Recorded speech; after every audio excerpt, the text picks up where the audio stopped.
하나님의 말씀은 신명기 8장 2절과 3절 말씀 보겠습니다. 은혜 받으실 하나님의 말씀 신명기 8장 2절 3절 말씀 우리 같이 한번 읽어보겠습니다. 내 하나님 여호와께서 이 40년 동안에 내게 광야길을 걷게 하시는 것을 기억하라. 이는 너를 낮추시며 너를 시험하사 내 마음이 어떠한지 그 명령을 지키는지 지키지 않는지 알려 하심이라. 너를 낮추시며 너를 줄이게 하시며 또 너도 알지 못하며 내 조상들도 알지 못하던 만나를 내게 먹이신 것은 사람이 떡으로만 사는 것이 아니요 여호와의 입에서 나오는 모든 말씀으로 사는 줄을 내가 알게 하려 하심이니라. 아멘. 잘 나오셨습니다. 우리 옆에 분들 한번 보시고 우리 환한 미소로 같이 한번 인사 나누시겠습니다. 잘 오셨습니다. 은혜 많이 받으세요. 반갑습니다.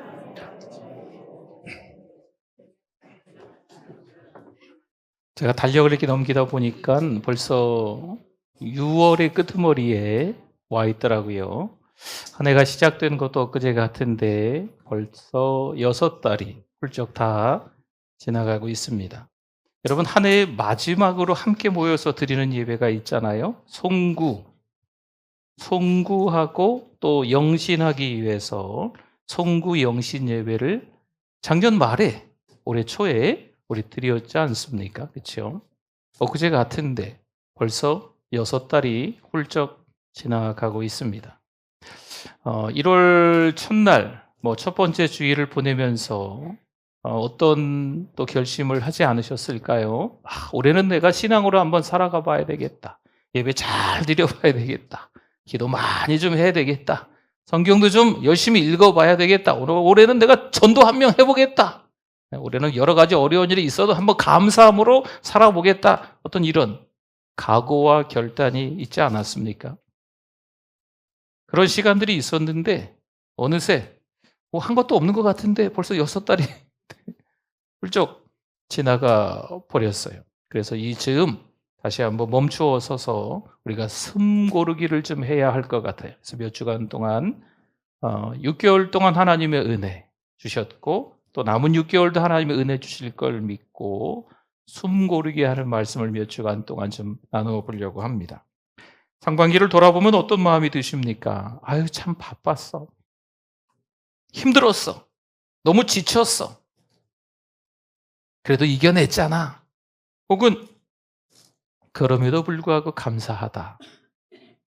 이런 생각들이 저마다 다양하게 드시지 않을까 생각 들어집니다. 어떤 분은 이룬 게 별로 없어요 하실 수도 있어요. 6달 어떻게 지나갔는지 모르겠어요. 어쩌지 하다 보니까 6달이 다 지나가고 한 것도 없는데 이랬을 수도 있고, 또 어떤 분은 무사히 지나온 것만으로도 하나님께 감사합니다 이렇게 고백하실 수도 있겠습니다. 그 모든 마음 위에 오늘 하나님께서 주시는 한마디가 있습니다. 오늘 제목이기도 한데요. 은혜로 여기까지 왔습니다. 이 고백은 사무엘 선지자가 이스라엘을 대신해 하나님 앞에 세운 고백, 바로 에베네셀의 고백입니다.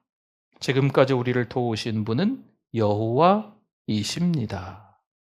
그런데 이 고백은 단지 오래전 이스라엘 사람들만의 고백이 아니라 지금 2025년을 살아가는 우리 모두의 동일한 고백이기도 합니다.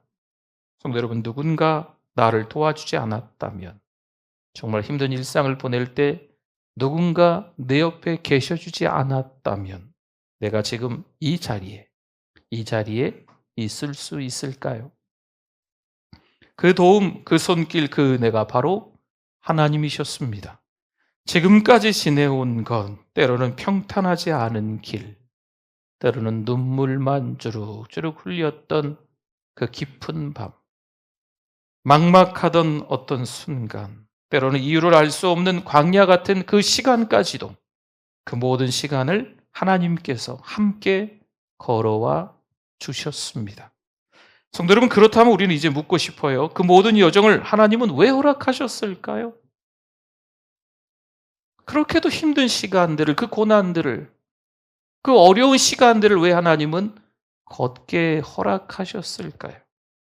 무엇이 진짜 은혜일까요? 오늘 본문은 광야의 시간을 은혜로 보게 하시는 하나님의 시선을 우리에게 가르쳐주는 말씀입니다. 이제 그 말씀 앞에 한번 서보려 합니다. 우리의 발자국을 되돌아보며 하나님의 발자취를 발견하는 시간이 저와 여러분에게 되실 수 있기를 바랍니다. 그 첫 번째 은혜는요, 하나님께서 우리를 낮추시던 그 시간 속에 담겨 있습니다. 하나님은 이스라엘 백성을 애굽에서 기적적으로 구원하셨어요. 기억나십니까? 이스라엘 백성을 출애굽시키시면서 홍해를 마른 땅으로 건넜던 그 시간들. 광야를 지남에 있어서 불기둥으로 구름기둥으로 만나와 메추라기로 반석에서 물이 나오는 여러 가지 사건들을 통해서 하나님은 여전히 이스라엘 백성들에게 함께해 주셨습니다. 그런데 그들은 여전히 자기 배만 채우고 있었어요. 구원은 받지만 삶의 중심에는 여전히 자신이 자리 잡고 있었습니다. 하나님의 가장 큰 은혜를 누리는 것처럼 보이지만 우리가 말이죠, 때로는 내가 잘해서 한 줄로 알고 착각하고 있는 모습이 여전히 교회를 다니는데 신앙으로 살아가고 있는 우리 모습인 것처럼 보이는데 여전히 그러한 게 내가 잘해서 했지.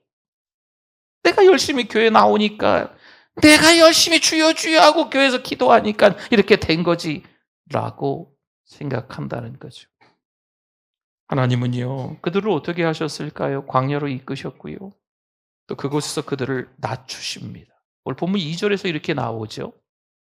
내 하나님 여호와께서 이 40년 동안에 내게 광야길을 걷게 하신 것을 뭐하라? 기억하라. 이는 너를 어떻게 하셨다고요? 낮추시며 너를 시험하사 내 마음이 어떠한지 그 명령을 지키는지 지키지 않는지 알려 하심이라. 아멘. 여기서 낮추셨다는 말은요, 연단하고 훈련하며 마음 깊은 곳까지 다듬는 과정입니다. 여러분, 하나님이 한번 낮추기 시작하면요, 감당이 안 될 정도로 큰 어려움을 겪게 돼요. 힘들고 어려운 일들이 내 안에서 막 갈등이 일어난다 그러니까요. 여러분, 10년 전 그 어느 날, 5년 전 그 어느 날, 너무 멀지요? 한 달 전만 생각해 보세요. 한 주 전, 아니 이번 주만 생각해 보셔도 이 마음 가운데 얼마나 영적 다툼들이 있었는지. 내가 주를 위해 살아야지. 아니야, 내 방식대로 살아야지. 여러분, 속 시끄러운 일이 일어날 때마다 이 안에서 영적 갈등들이 정말 많이 일어나고 있거든요. 내가 이렇게 말하는 게 맞을까? 저렇게 말하는 게 맞을까? 이 생각을 하는 게 맞을까? 저 생각을 하는 게 맞을까? 내가 이때 남편에게, 내가 이때 아내에게, 내가 이때 자녀에게, 내가 이때 성도들에게 이렇게 하는 게 맞을까? 막 복잡한 일들이 일어나요. 여러분, 이게 마음 깊은 곳까지 하나님이 다듬고 계시는 과정입니다. 때로는 눈물과 아픔이 따르지만 하나님은 그 고난을 통해서 우리를 더 낮아지게 하시면서 겸손하게 빚어가시는 것입니다. 이 낮추심은 결코 멸망시키려는 것이 아니에요. 마음에 안 들어. 내가 구원시켜줬는데 아직도 지들이 잘나서 그런지 알아? 이스라엘 백성들에게 말이죠. 그럼 하나님이 그들을 떠나시고 버리셨을까요? 그렇지 않다니까요. 하나님은 우리가 교만할 때 방치하지 않으세요. 오히려 사랑으로 낮추시며 우리를 더 깊은 은혜의 자리로 손잡고 함께 이끌어주시는 분인 줄 믿습니다. 이번 주 하나님께서 저에게 세 분의 귀한 종을 만나는 시간을 좀 주셨어요. 한 분 목사님은 교회에서 여전히 갈등이 일어나고 있습니다. 분쟁이 일어나고 있어요. 너무나 시끄러워요. 예전에 봤던 그 목사님의 모습이 아니더라고요. 너무 힘든 시간을 겪고 있습니다. 또 한 분의 목사님은 물론 자기가 실수했지만 인생의 밑바닥을 경험하고 있는 시간을 아주 호되게 경험하고 있었습니다. 또 한 분의 선교사님은 선교지에서 이단이 그 선교지에 침투하는 바람에 교회가 쑥대밭이 됐어요. 선교지가 다 날아갔어요.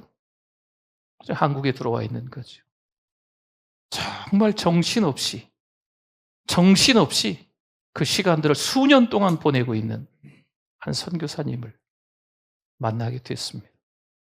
그런데 이 세 분에게 놀라운 공통점이 있었어요. 그들은 모두 이렇게 고백합니다. 하나님이 나를 낮추셨습니다. 누구를 원망하지도 않고 그 상황을 탓하지도 않고 있어요. 하나님이 나를 다시 빚으시려고 이끄신 길입니다. 분명 그 다음에 하나님이 나를 통해서 하실 일이 기대가 됩니다. 오히려 저에게 간증하시더라고요. 눈물 가운데 감사하고 있다는 고백을 들었어요. 그 고백을 들으며 제 마음속에 이런 확신이 듭니다. 낮아짐의 자리는 끝이 아니라 시작이구나. 무너진 곳에서 하나님은 다시 시작하는 분이시구나. 성도 여러분, 우리가 내려간 그 자리에서 하나님은 우리를 만나십니다. 우리가 내려갔으니까 하나님과는 너무나 먼 격차가 나겠지? 아니에요. 하나님 우리가 낮아진 그 자리까지도 같이 내려와 주시는 거죠. 거기서 새로운 믿음과 사명까지도 하나님이 부어주시는 것을 깨닫기를 바랍니다. 그래서 우리는 두려워하지 않고 이렇게 고백하는 거예요. 그 낮아짐도 은혜입니다. 잠언 15장 33절에서 여호와를 경외하는 것은 지혜의 훈계라, 겸손은 존귀의 길잡이니라. 아멘. 하나님께서 원하시는 인생은요, 높은 자리가 아니라는 거죠. 우리가 잘못 알고 있어요. 막 우쭐대고 어깨를 으쓱하면서 하는 그런 신앙인의 모습이 가끔 비춰질 때가 있거든요. 이건 하나님이 기뻐하시지 않는 모습이에요. 하나님은 겸손한 마음에서 섬겨야 될 줄 믿습니다. 진짜 존귀는요, 겸손을 거쳐야 도달할 수가 있는 겁니다. 또한 베드로전서 5장 6절에도 동일하게 말씀합니다. 그러므로 하나님의 능하신 손 아래에서 뭐하라? 겸손하라. 때가 되면 너희를 높이시리라. 아멘. 하나님 우리가 낮아진 그 자리를 보고 계시는 거지요. 얼마나 낮아졌나. 낮아지면서 잘 다듬어지나. 하나님이 지켜보고 계시는 거예요. 때가 되면 반드시 높이시고 하나님은 회복시켜 주시는 줄 믿습니다. 믿음을 충전시켜 주시고 새로운 사명자의 길로 걷게 하시는 거죠. 낮아졌다는 것은 끝이 아니라 하나님께서 시작하실 준비가 이제 됐다라고 하는 거예요. 기고만장하게 살아가는 사람들 그냥 내버려 두세요. 우리가 터치할 게 못 됩니다.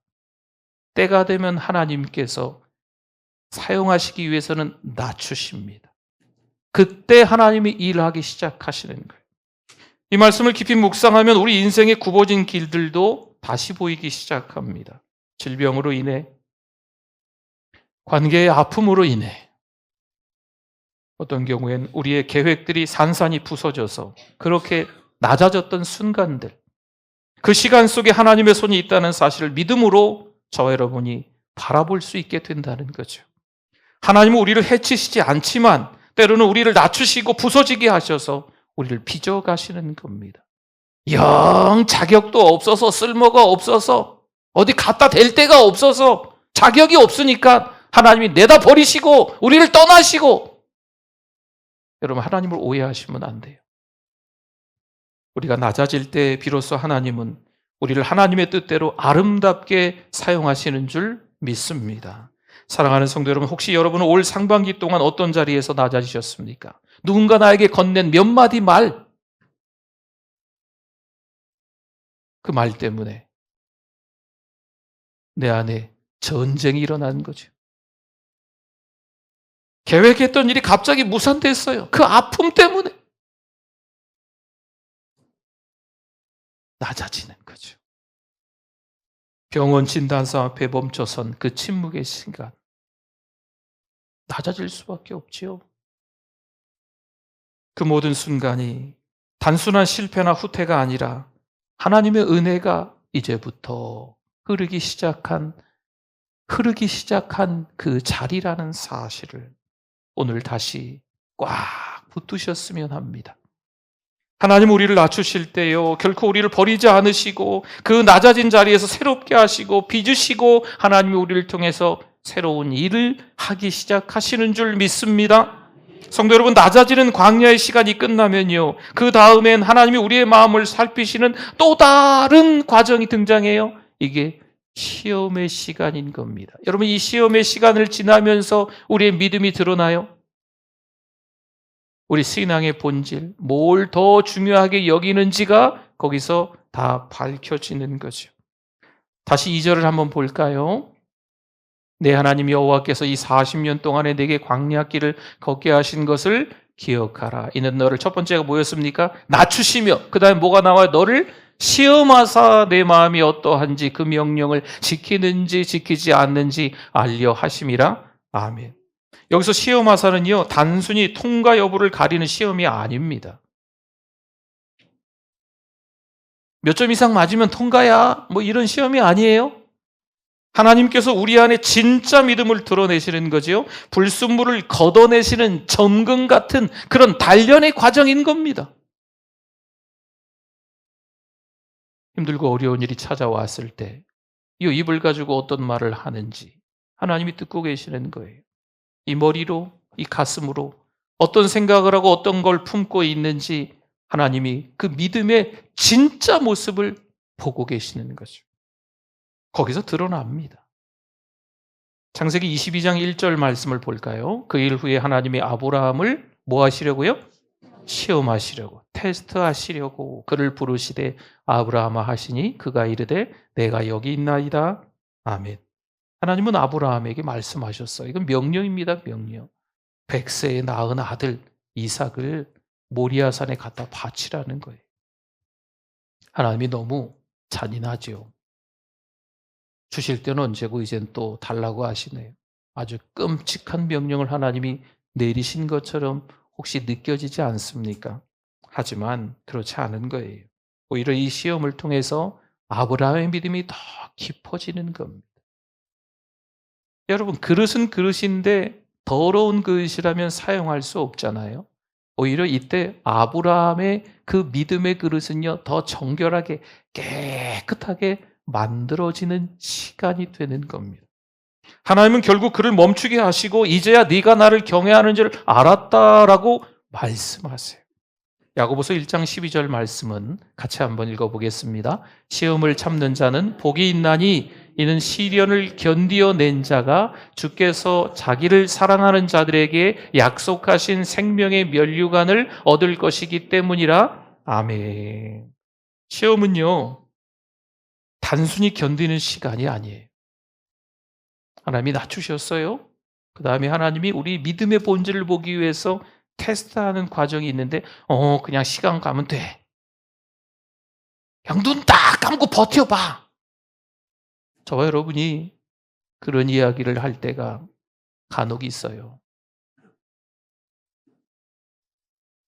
그냥 시간만 보내면 안 돼요.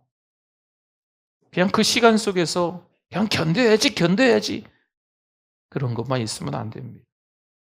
여러분, 그 시간은요, 하나님께서 우리에게 주시고자 하는 것이 있는 시간이에요. 아브라함에게 있어서는 복이죠, 복. 우리들에게는 뭐가 주어질까요? 어떤 사명이 주어질까요? 우리의 믿음의 깊이가, 이 정결한 그릇이 어느 정도 될까요? 그 믿음을 끝까지 지켜낸 사람은요, 반드시 하나님이 주시는 생명의 관을 받게 되는 줄 믿습니다. 직장에서나 가정에서나 참 반듯한 집사님이 한 분 계십니다. 누가 봐도 참 신실하다. 소매 걷어붙이고 교회에서도 열심히 봉사하시고 영적 자신감으로 열정도 충만하고 아주 멋진 거죠. 이 집사님은요, 주변 성도들에게 저분처럼 내가 신앙생활하면 좋겠다, 이런 이야기를 듣는 분이셨어요. 그런데 어느 날 어쩌어쩌해서 직장을 잃습니다. 직장을 잃어버리니 경제 한파를 크게 당합니다. 그것뿐만이 아니고 설상가상으로 자식 문제까지 생겨버립니다. 아무 말도 하지 못하는 거죠. 어떻게 해야 되나. 불안하고 초조하고 두려움 가운데 발을 동동 구르는 그 신앙의 모습까지 드러난 겁니다. 그리고 조용히 하나님 앞에 이렇게 기도하는 거죠. 하나님, 저는요, 제가 잘해서 그런 줄 알았어요. 하나님, 저는요, 제가 열심히 기도하니까, 열심히 교회에서 섬기니까 하나님이 이렇게 다 잘해주신 줄 알았어요. 네, 아니군요. 내가 열심히 해서가 아니고 하나님이 나를 사랑해서, 하나님이 나를 용서하셔서 다 주신 거군요.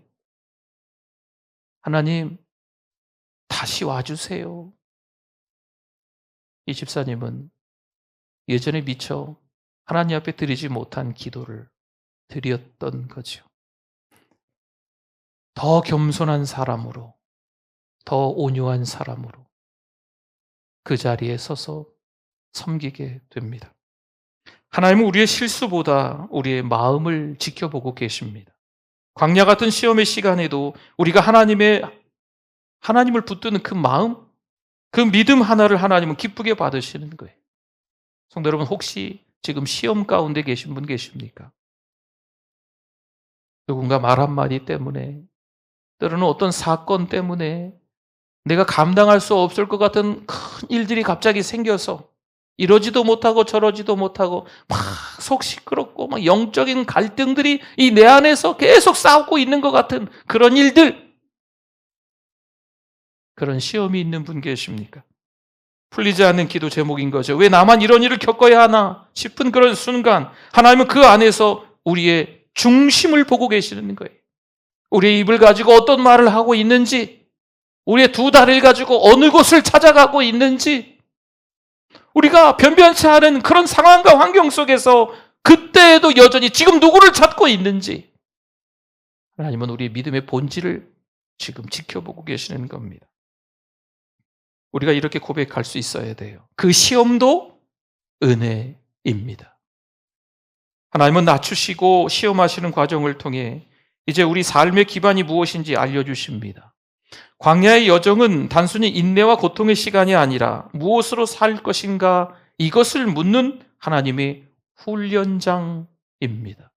낮추셨으니까, 시험 당했으니까 그냥 시간만 지나면 되겠지가 아니고 그때 무엇을 붙들고 살아가느냐, 이게 중요하다는 거예요. 3절 말씀입니다. 너를 낮추시며 너를 줄이게 하시며 또 너도 알지 못하며 내 조상들도 알지 못하던 뭡니까? 만나를 내게 먹이신 것은 사람이 떡으로만 사는 것이 아니요 여호와의 입에서 나오는 모든 말씀으로 사는 줄을 내가 알게 하려 하심이니라. 아멘. 이스라엘은 만나를 통해 배불리 먹었어요. 하지만 그보다 더 깊은 하나님의 의도는요, 사람이 떡으로만 사는 것이 아니라 말씀으로 산다, 이 진리를 체험하게 하시는 겁니다.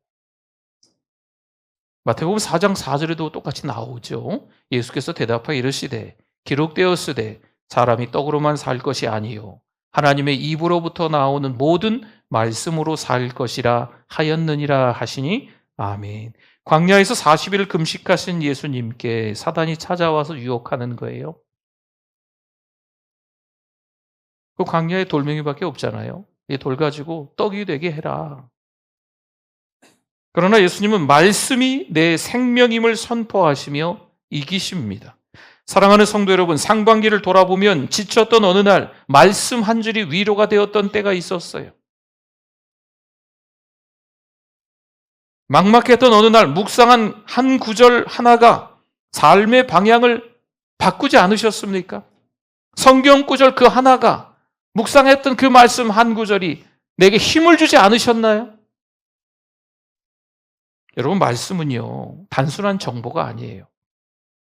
성경 퀴즈를 하고 있기 때문에 성경을 들여다보는 게 아닙니다. 성경 지식이 누구보다 더 부족하니까 더 많이 성경을 읽어야지 해서 성경에 대한 지식을 쌓기 위해서 성경을 읽는 게 아니에요. 공동체 성경 읽기도 100몇 분이 막 참여하고 계신데 매일같이 성경을 들여다보시겠죠?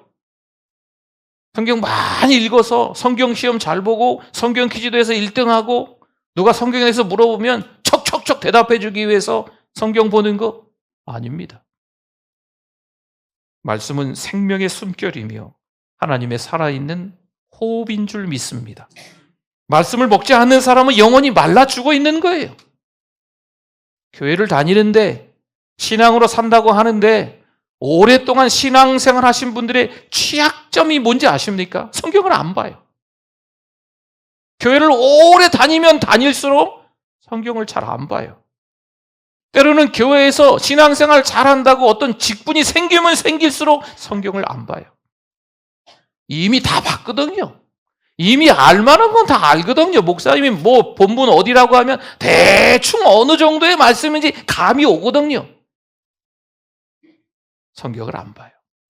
다 같이 우리 본문 말씀 읽읍시다 할 때 성경 안 읽습니다. 참 놀랍죠. 여러분, 하나님의 말씀은 우리를 숨쉬게 하는 거예요. 우리의 상반기를 떠올려 보면 어떤 날은 찬양에 가서 한 줄이 우리를 살게 했어요. 여러분, 찬양하다가 어노인팅, 그 기름 부으심에 성령의 역사를 경험하신 적이 있지 않겠어요? 찬양 가사 하나가, 그 기도가 우리의 인생을 바꿔버리는 거죠. 어떤 날은요, 말씀을 묵상하는 걸 큐티라고 합니다. 큐티한 그 말씀이, 그 단어 하나가 갑자기 우리를 벙벙 뛰게 하는 거죠. 갑자기 그 말씀 한 구절이 눈물이 펑펑 쏟아지게 만드는 거예요. 여러분, 그런 경험 해보셨잖아요? 그러니 우리는 고백하게 됩니다. 내가 여기까지 올 수 있었던 건 말씀 때문입니다. 그 말씀이 나의 생명이고 그 말씀이 나를 붙들어 주십니다. 말씀도 은혜였습니다. 사랑하는 성도 여러분, 오늘 말씀을 통해 우리는 분명하게 들어요. 낮추신 것도 은혜고, 시험하신 것도 은혜고, 말씀으로 살게 하신 것도 은혜인 줄 믿습니다. 우리는 이렇게 고백할 수 있어요. 오늘 제목이죠. 은혜로 여기까지 왔습니다. 여기까지 오게 하신 분이 하나님이신 줄 믿습니다. 우리가 잘해서가 아닙니다. 하나님이 함께 걸어오셨기 때문에 오늘 이 자리에 우리가 있을 수 있는 줄 믿습니다. 그리고 그 하나님은 앞으로의 여정도 인도하실 분이십니다. 하반기에도 때론 낮추실 수 있어요. 너무하신 거 아닌가 싶을 정도로 감당하기 어려운 시험도 찾아올 수도 있습니다. 하지만 분명한 게 있어요. 그 모든 과정 속에서도 하나님은 말씀으로 우리를 살리시는 줄 믿습니다. 낮추실 때, 시험하실 때 교회 오셔야 돼요. 그리고 성경 읽으셔야 됩니다. 내 입술로 소리내서 찬양하시고 또 하나님 앞에 기도하실 수 있는 시간을 꼭 가지셔야 돼요. 여러분, 그래야 살 수 있어요. 낙심하거나 주저하지 마시고 감사로 다시 일어나는 저와 여러분이 되실 수 있기를 소망합니다. 오늘 말씀을 마무리하며 저는 이렇게 고백하고 싶어요. 하나님, 낮아졌던 그 순간에도, 시험으로 흔들렸던 그 자리에서도, 말씀이 유일한 생명임을 깨달았던 그 시간 속에서도 주님은 저를 떠나지 않으셨습니다. 그래서 저는 은혜로 여기까지 왔습니다. 은혜로 여기 이 강단에도 지금 서 있습니다. 하반기도 그 은혜만 붙들고 살겠습니다. 성도 여러분, 이제 감사의 고백으로 하반기를 열어가시기를 축복합니다. 하나님은 반드시 여러분의 광야길 가운데서도 말씀으로 먹이시고 믿음을 세우시며 겸손한 자를 높이시는 은혜를 이루실 줄 믿습니다. 그 은혜를 의지하며 다시 믿음으로 걸어가실 수 있기를 소망합니다. 아멘. 우리 같이 기도하겠습니다. 오늘 말씀 기억하면서 주여 한번 부르짖고 기도합니다. 주여, 하나님 아버지 감사합니다. 하나님의 은혜인데 그 은혜를 잊고 살았음을 내 마음대로 고집하며 으쓱하며 살았음을 회개합니다. 참회합니다. 하나님이 가장 기뻐하시는 삶을 살아갈 수 있도록 하나님 기필고 하나님의 마음을 시원케 해드리는 우리들이 되게 하여 주시옵소서. 더 건강한 신앙으로, 더 건강한 교회로 하나님 앞에 영광 올려드리기 원합니다. 하나님 아버지 감사합니다. 우리 인생이 우리 마음대로 안 되는데 이게 내가 잘하고 못해서가 아니라 하나님께서 우리를 사랑하시기에 때로는 낮추기도 하시고 시험을 허락하시기도 하신다는 말씀을 들었습니다. 그때 정신 똑바로 차리고 하나님의 말씀 붙들고 신앙으로 살아가는 우리들 되게 하여 주시옵소서. 하나님, 우리를 사랑해 주셔서 너무 감사합니다. 예수님 보내주셔서 너무 감사합니다. 신앙으로 한 주간 살아갈 수 있게 도와주시옵소서. 예수님의 이름으로 기도드립니다. 아멘.